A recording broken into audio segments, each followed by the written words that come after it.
அதுக்கு. யா அது காரணம் என்னன்னு கேளு. என்ன காரணம்? உன் கூட சண்டைக்கு வரும் யாரு? அங்கே தேசாதிபதி கரண் அபிஷேகரன் இன்னைக்கு சண்டைக்கு வருகிறான். ஆமா.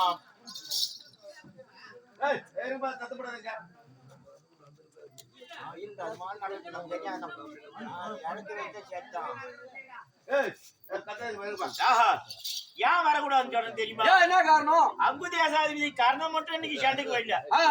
அவன் கூட ஒரு கூட்டாளி இருக்கிறான். யாரு? அஸ்வசேனா என்று சொல்லக்கூடிய ஒரு பாம்பு ஒண்ணு இருக்குது. அட வரட்டுமா, இதுக்கிட்ட இவன் வரானு இந்த ஜாதி புத்திய காட்டாம இடம் வைக்காது. கை காட்டுற காலையில பாம்புன்னா படையே நடுங்குன்னு சொல்லுவாங்க. ஆமா, முக்கியமா இனிமே அலட்சியமா சொல்லிட்டு போறான். நாங்க எத்தனை பாம்பை பார்த்தோம்? அதை சொல்லு. காளியாங்குட்டி பார்த்துட்டு எம்மா தூரம் ஓடணும். அதனால வேண்டி அந்த பாம்பு எப்படி வந்தது தெரியுமா? எப்படி? அன்னைக்கு நீ வந்து அக்னி தேவனுடைய குன்மை வியாதியை தீர்க்கறதுக்காக வேண்டி ஆமா சரயுக வந்து சரகோட வளைச்சு ஆமா காண்டாவனத்தை எரிச்சிய எல்லாம் அதிலே அழிஞ்சு போச்சு.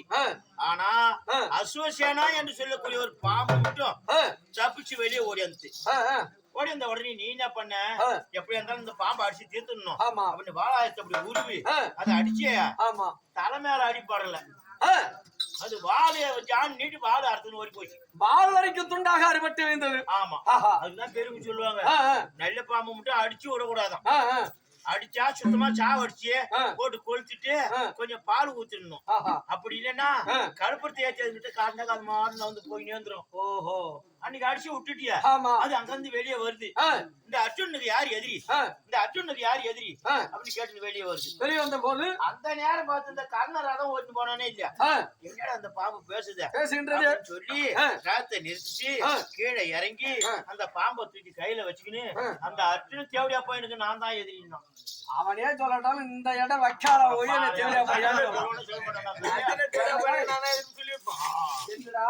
பாம்பு பேசுது. நான் அர்ஜுனுக்கு எதிரின்னு சொல்லக்கூட. அப்ப நீ அர்ஜுனுக்கு எதிரி நானும் அர்ஜுனுக்கு எதிரின்னு அந்த வார்த்தையை சொல்லி இருப்பான். ஆமா, தேவடியா பண்ணி கேக்குது. அது மரதான் தெரிய முடியாதுங்க. அண்ணன் தங்கச்சி பெரியதா மாமா அல்லது தெரியும் கேட்டுதே இல்ல. அப்ப வந்து ஐயா மகாராஜா உனக்கும் அர்ஜுன எதிரி எதிரி எனக்கும் எதிரி எனக்கு எதிரி. அதனால வேண்டி என்ன பண்ற?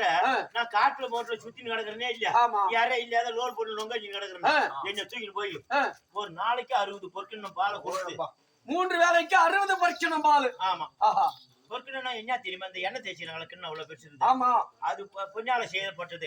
ராஜா எல்லாம் வீட்டுல வச்சிருப்பாங்க. அந்த கிண்ணத்துல ஒரு வேலைக்கு 20 கிண்ணம் பால். ஒரு வேலைக்கு 20. அந்த 20 கிண்ணமும் சேர்ந்தா ஒரு காரணம் மிஞ்ச மிஞ்ச போனாக்கா ஒரு 3/4 லிட்டர் வரும். அதே போல 60 கிண்ணம் பொற்கிண்ணம் பாலை கொடுத்து என்ன வளர்த்தா பிற்காலத்துல உனக்கும் அர்ஜுனுக்கு ஒரு சண்டை வருதுன்னு வச்சுக்க. என்ன பண்ற? நீ அவன் வில்லுல அம்ப வச்சு விடுறே இல்ல, அதுல என்ன சுத்திட்டு நேரா பார்த்து அவங்ககிட்ட விடு. அவன் கழுத்தை போய் புடிச்சின்னு அப்படியே தலை கிள்ளி எடுத்துட்டு வந்துடுறான். அப்படின்னு அது கருவும் கட்டின்னு இருக்குது. சொல்லிச்சு என் தம்பி கிட்ட சொல்லிக்குது. அதனால வேண்டி இப்ப நாம இங்க இருந்து போறோம்.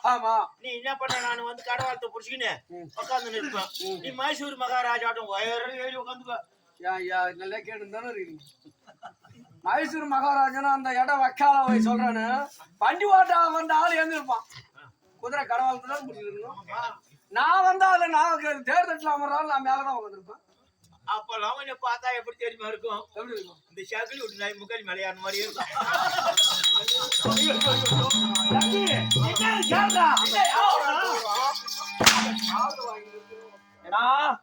இந்த தென்னையா தம்பி விட்டு திருந்தான் நடக்கிறது கூட அவன் தலைமையில தான் நடக்கணும். முன்னாத்துல இருந்து விட்டுக்கிறான் ஆனோம்.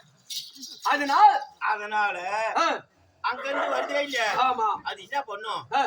நான் முன்ன உட்காந்துக்கிறேன். அது அங்க இருந்து வரும்போது உன் முகமும் பச்சுன்னு தெரியுதா, என் முகமும் பசுமையா தெரியுதா? இதுல அர்ஜுன யாரு இல்ல கிருஷ்ணன் யாரு இன்னும் ஆதாரம் போட்டு கொடுத்து வச்சுக்கிறோம். நம்ம அங்க இருந்து ஓட்டமா ஓடி என் கழுத்தை பிடிச்சிக்கும். அதுக்கு மட்டும் நான் இன்னைக்கு வரமாட்டேன். இந்த ஆளு சொல்றாரு பாம்புக்கு முறதரெல்லாம் தெரியும், சித்தாத மகன் பெரியாத்த மகன் தெரியும். ஆனா அர்ஜுனன் யாரு கிருஷ்ணன் யாருன்னு தெரியாதான். இந்த இடம் வைக்காத போய் தேர்தட்டுல முன்னாடி உட்காந்துருப்பாராம், நான் பின்னாடி இருப்பேனா. அவன் முதல் வெட்ட பார்த்தா ஒன்னாட்டுமே இருக்குதுண்ணா.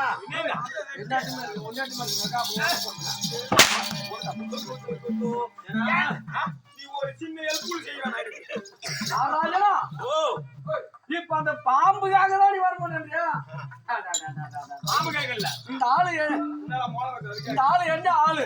அந்த பாம்பை சமாளிக்க முடியாத ஆளா? இல்ல இந்த பாம்பெல்லாம் பார்க்காத ஆளா? எப்பேர் வந்த ஆளு? நாராயணா ஐயோ பர்ணா கேட்டமா நம்ம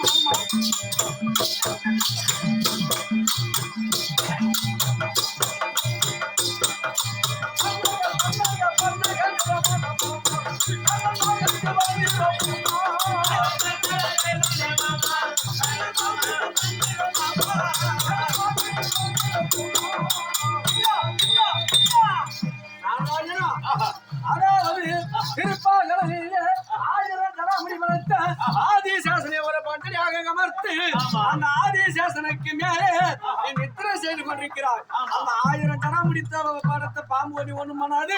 காரணம் ஒரு பாம்பு குடி வச்சுக்கிறா, அதான் ஒண்ணி கொண்டுமா. அர்ஜுனா ஒரு விதமான பாம்பு ஐயா அர்ஜுனா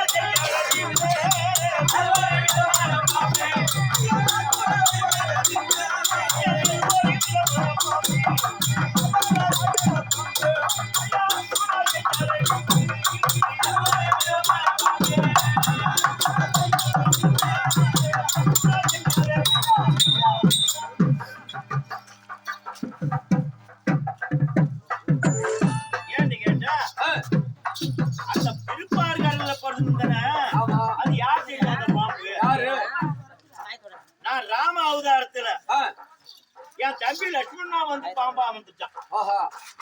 பரத சத்துருக்க 2 பேரும் சங்கு சேகண்டியா அவன் வந்து அமுந்துட்டானுங்க.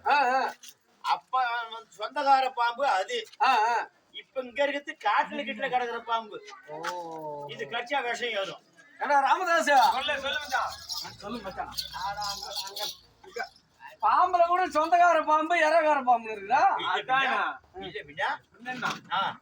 ஐயோ எங்க தெருல இருக்கிற பாம்பு எல்லாம் ஓட்டு வச்சுட்டா நாராயணா. அதாவது காலத்திலே என் தம்பி ஆகப்பட்ட லட்சுமணன் எனக்கு ஒரு பாம்பாக இருந்தான். அப்படி என்று சொல்கிறாயே, இன்னும் இந்த பாம்பை சமாளிக்க தெரியாத ஆளா? நீ யாரா என்ன செய்தால் தெரியுமா? நாராயணா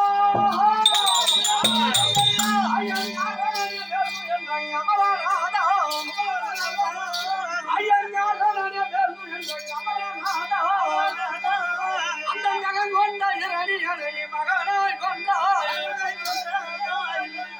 ஈழைய வந்ததொரு ராவணாதி எல்லோரும்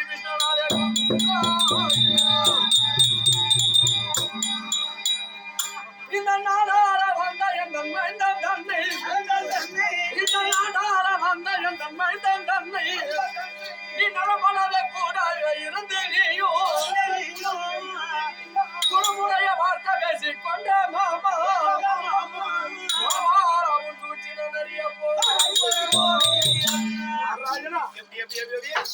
முதல் யுகந்தனிலே ஆரணனை மேல்துகின்ற கமலநாதா அகங்கொண்ட இரணியனை நீ மகனாய் கொன்றாய். அதாவது முதல் யுகத்தினிலே அதாவது இரணியன் மகன் பிரகலாதனை வைத்து இரணியனை கொண்டாள். அவன் வாங்கின வர அப்படி ஏன்னு கேட்டா, இன்னைக்கு ஒரு மரத்தை வெட்டுறோம், பெரிய கோடாலி முட்டையை எடுத்துட்டு போய் இப்படி வெட்டினாக்கா வெட்டுமா? வெட்ட முடியாது. அந்த மரத்துல ஒரு கிளை வெட்டி அதுக்கு ஒரு புடி போட்டோம்னா அது வெட்டும். பெரிய கோடாலி வெட்டி குத்துல வெட்டுமா? அப்படி செய்த இரண்டாவது யுகத்தினிலே என்ன செய்ய தெரியுமா? அதாவது அகங்கொண்ட இரணியனை மகனாய் கொன்றாய். ஆமா நாடக ஆரணனை மேல்துகின்ற கமலநாதா அகங்கொண்ட இரணியனை மகனாய் கொன்றாய். ஈடைய வந்ததொரு ராவணாதி எல்லோரும் விபீஷ்ணனாலே கொன்னாய். அதாவது ராவணன் தம்பி விபீஷ்ணன் வச்ச ராவணனை கொன்னாள். இந்த யுகத்தில என் கூடவே இருந்து நீயும் அதாவது 13